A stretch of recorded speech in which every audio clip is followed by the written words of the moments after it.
Smurto prieš moteris kaštai Lietuvoje siekia beveik 2 milijardus eurų per metus. Visoje ES tai sudaro 290 milijardų eurų, rodo Europos lyčių lygybės instituto atliktas tyrimas.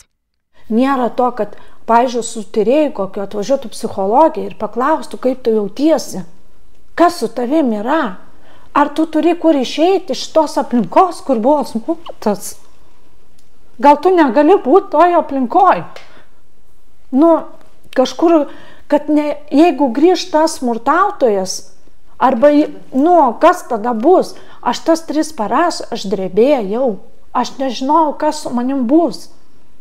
Aš bijoju. Savo istoriją pasakoja alytiškė ilgus metus kentusi vyro smurtą. Tai buvo 2016-ieji. Tuo metu orderis, iškeldinantis smurtautoją iš namų, Lietuvoje dar negaliojo. Nuo 2023 metų Liepos, kai pradėjo veikti apsaugos nuo smurto orderis, iki šių metų rugsėjo 30-osios policijoje registruota beveik 68 tūkstančiai pranešimų apie smurtą artimoje aplinkoje. Išduota daugiau kaip 26 tūkstančiai orderių.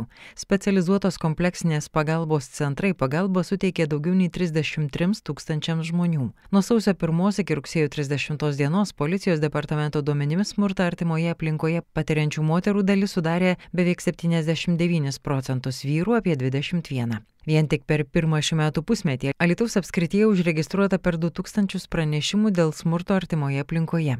Išduota per 800 apsaugos orderių. 5% Alytaus apskrityje policijos užregistruotų visų nusikaltimų susijęs su smurto artimoje aplinkoje. Beveik 20 procentų iš daugiau kaip 1000 atvejų.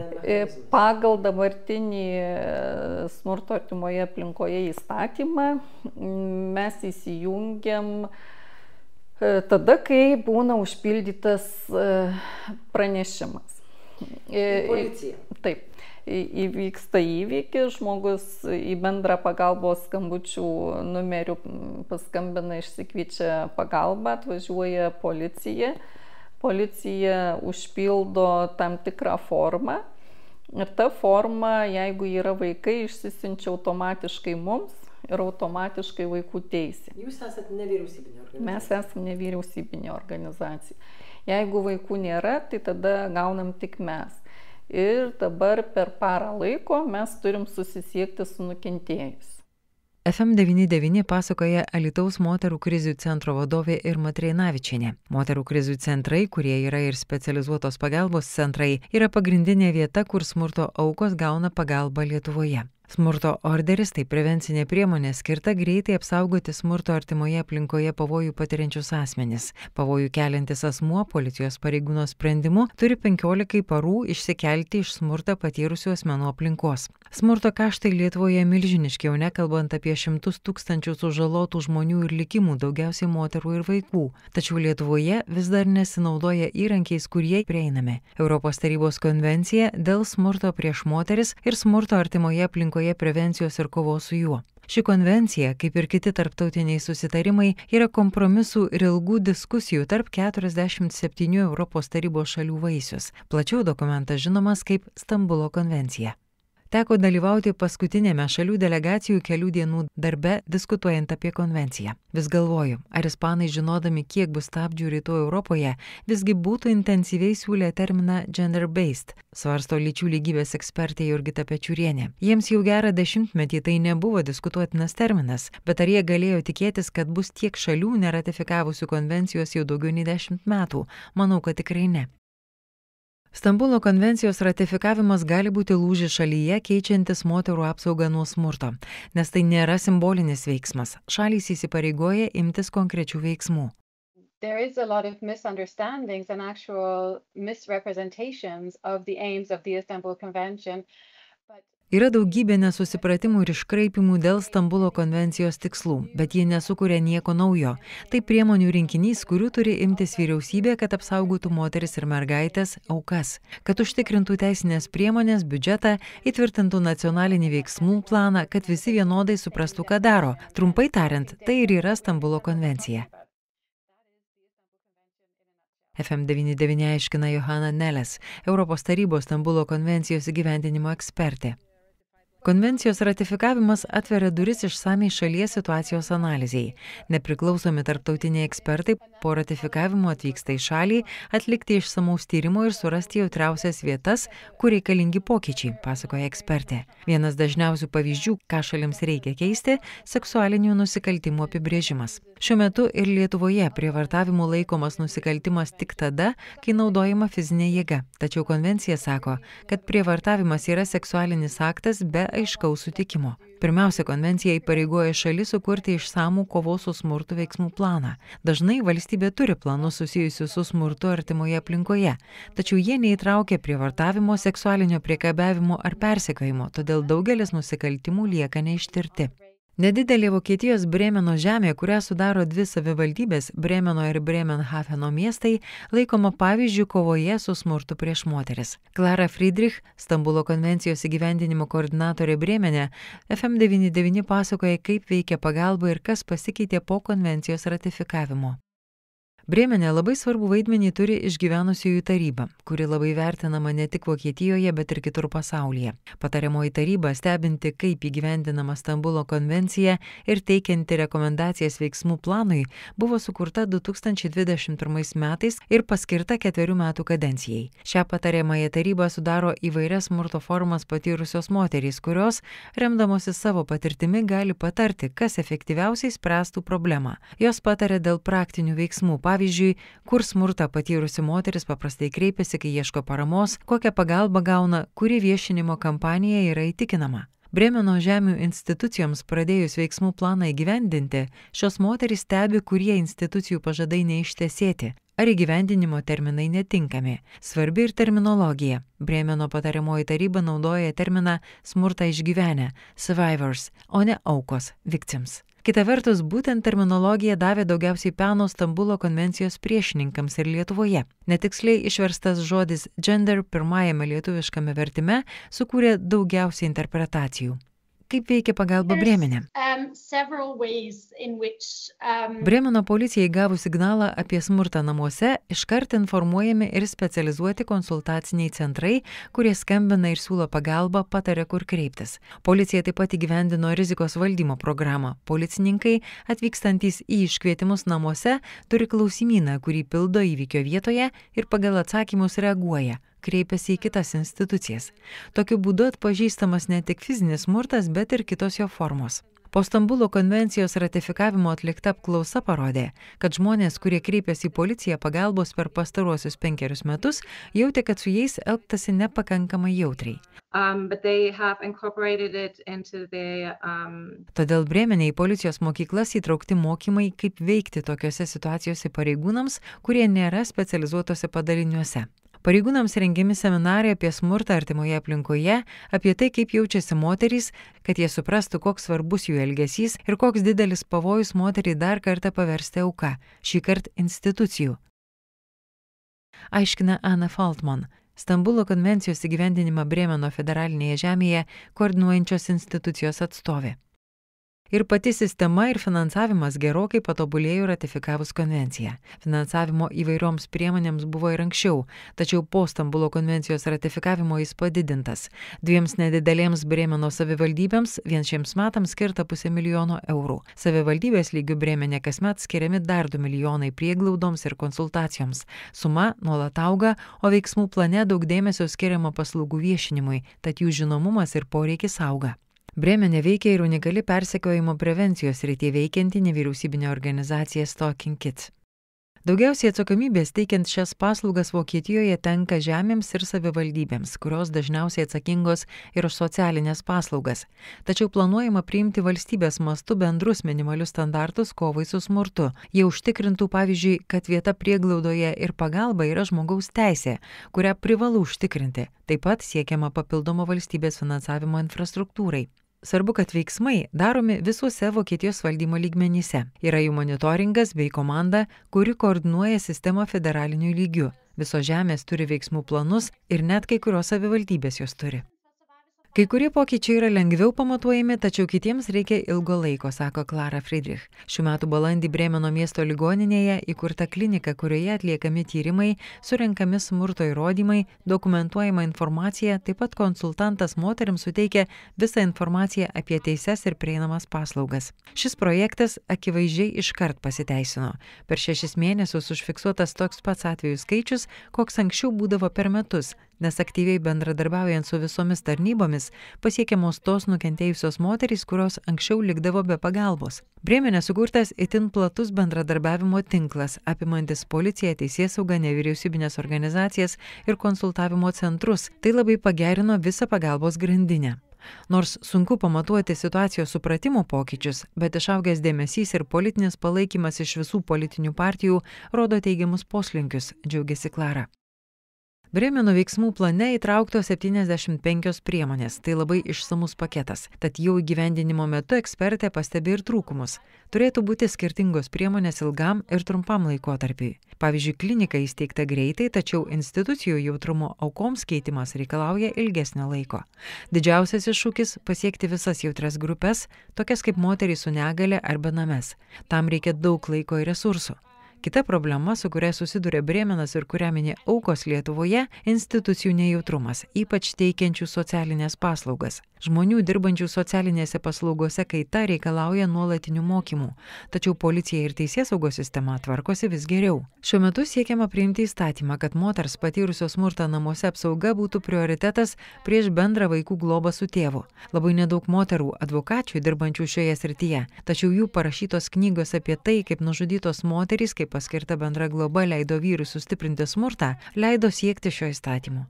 Moterų baimė, kad vaikai bus atimti, yra didžiulė, tad smurtaujantys vyrai taip siekia jas valdyti. Klara Friedrich neabejoja, kad Vokietijos modelį galima pritaikyti bet kur, nes vokiečių žemės prisitaiko veiksmų planą pagal save, nors ir laikosi vieningo požiūrio. Can really be adapted to any context. That is something that we see in Germany as well, where different states have just finished their own action plans. Svarbiausia, kad mums pavyko pasiekti, kad institucijos neveiktų pagal atskirus veiksmų planus, kad visi dirbtų pagal tą patį, pabrėžia ekspertė.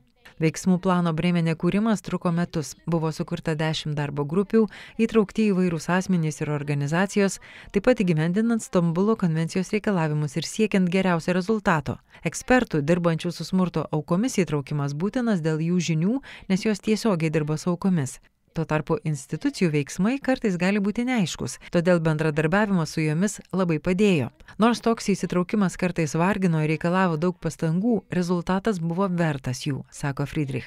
Institucijos kartais baiminasi bendradarbiavimo su nevyriausybinėmis organizacijomis, nes bijo, kad jos kels reikalavimus. Tačiau tai ir padeda rasti sprendimus, neabejoja Brėmeno atstovė. Šios diskusijos ir žmonių įsitraukimas yra būtini sėkmės veiksniai.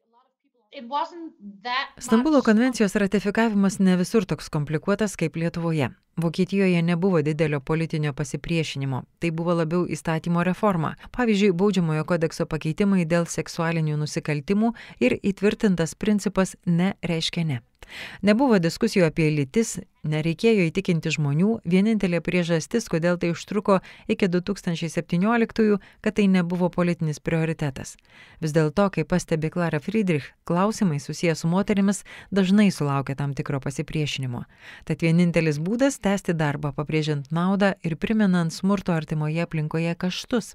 Gaila, kad mums reikia tokio argumento, bet pinigai visada daro įtaką. Tad reikia informuoti, edukuoti žmonės ir tiesiog judėti pirmin, pabrėžiant, kad visi iš to laimės. Siekti paramos tarp įvairių profesijų atstovų, tai mums padėjo kuriant veiksmų planą, gali padėti ir jums, patarė Klara.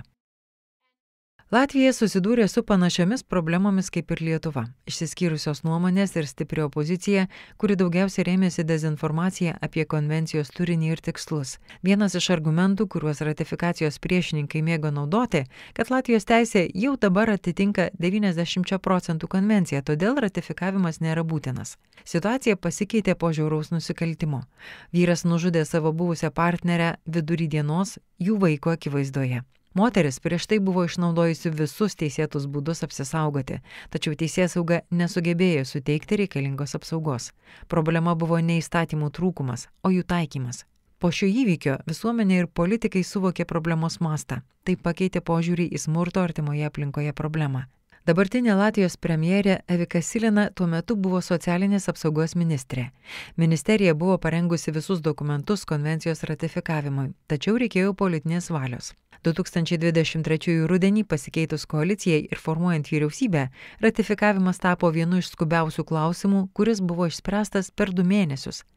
Konvencija nėra visų problemų sprendimas, tačiau ji padėjo nustatyti mūsų prioritetus ir dirbti holistiškiau, siekiant užkirsti kelią smurtui, stebėti smurtautojus ir padėti aukoms, sako Latvijos premjerė Evika Silina, raštu atsakydama į FM99 klausimus. Latvija patvirtino kovos su smurtu prieš moteris ir smurtu artimoje aplinkoje prevencijos ir kovos planą 2024-2029 metams. Sveikatos ir socialinės apsaugos ministerijos pradėjo dirbti su seksualinio smurto aukų pagalbos centru. Buvo patvirtinta administracinė atsakomybė už seksualinį priekabiavimą, o baudžiamasis kodeksas papildytas naujų straipsnių, numatančių atsakomybę už smurtą, įskaitant psichologinį šeimoje ar partnerystėje. Didelis dėmesys skiriamas smurto prevencijai, viešųjų paslaugų darbuotojų mokymui ir paramos bei prevencijos sistemų veiksmingumo vertinimui. Be to, Latvijoje bus įdiegta elektroninė sistema smurtautojams stebėti. Lietuvoje ir Latvijoje buvo tos pačios diskusijos dėl konvencijos ratifikavimo. Latvijoje taip pat buvo Konstitucinio teismo nutarimas, kad konvencija neprieštarauja mūsų konstitucijai.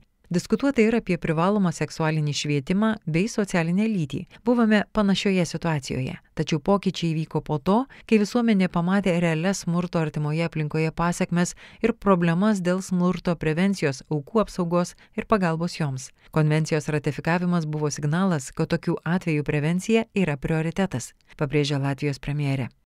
Ką reiškia ratifikuoti Stambulo konvenciją? Šalies parlamentas turi patvirtinti jau sudarytą tarptautinį susitarimą, kurį sudarė įgalioti šalies atstovai. 2021 spalį ES teisingumo teismas pateikė nuomonę, kad konvencijos sudarimui ES vardu nebūtinas visų valstybių pritarimas, nes dėl to sprendžiama kvalifikuota balsų dauguma. Tad galiausiai pernai spalį konvencijai pritarė ir Europos parlamentas. Ir nuo praėjusių metų spalio ji galioja ES institucijoms ir viešojo administravimo struktūroms. Tačiau negalioja šalims narėms, kurių parlamentai nepatvirtino konvencijos. Tai reiškia, kad Lietuva privalo taikyti Stambulo konvencijos nuostatas trečiųjų šalių piliečiams, tačiau ne savo šalies žmonėms. Valstybė nedraudžiama blogiau elgtis su savais piliečiais, nei su kitų valstybių narių piliečiais. Draudžiama tik kitų valstybių narių piliečių diskriminacija.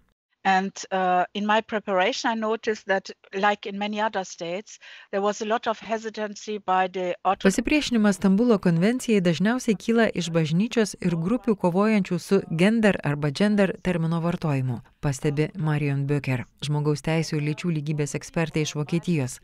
Ji dalyvavo diskusijoje apie Stambulo konvenciją, kurią pernai Lietuvoje organizavo nevyriausybinės organizacijos, tad mūsų šalies situacija jai pažįstama.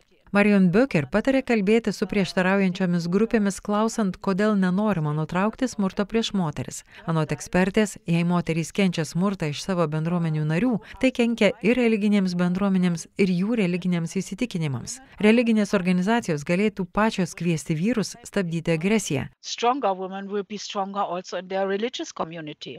And we see this. But what they need to do, and they could do in the religious communities, reaching out to men to also raise awareness about stop your aggression. Is this compatible with a religion, with a believer, with somebody who is in a good relation with God, with the principles of religions? I don't think so. There's a wrong perception of it all, and I think they don't understand what's going on. And maybe even the religious communities have to check better if they are not patriarchal religious leaders who also turn out to be perpetrators or who have not learned to control their own aggression. And why shall they share violence against women? Sako Marion. Tai, kad parlamente vyrų dauguma taip pat prisideda prie pasipriešinimo, nors jauni politikai labiau linkę priimti pokyčius. Mums reikia įtikinti likusius 50% žmonių, sako Marion, nes moterų įtikinėti nereikia, jos pritarė gyvendinimui. Žmonės, kurie prieštarauja, galvoja, kad tai pagerins tik moterų gyvenimą, tačiau tai pagerins kiekvieno vyro, berniuko, visos visuomenės gyvenimą, neabejoja ekspertė. People who are against all these improvements only understand that it should improve women's life. No, it improves every man's life, every boy's life, every society's life. Beje, Stambulo konvencija taikoma visiems, tas pats galioja ir vyrams bei berniukams. Tiesiog moterys daug dažniau susiduria su smurtu. It's a lot to do, and it must be a strong ministry.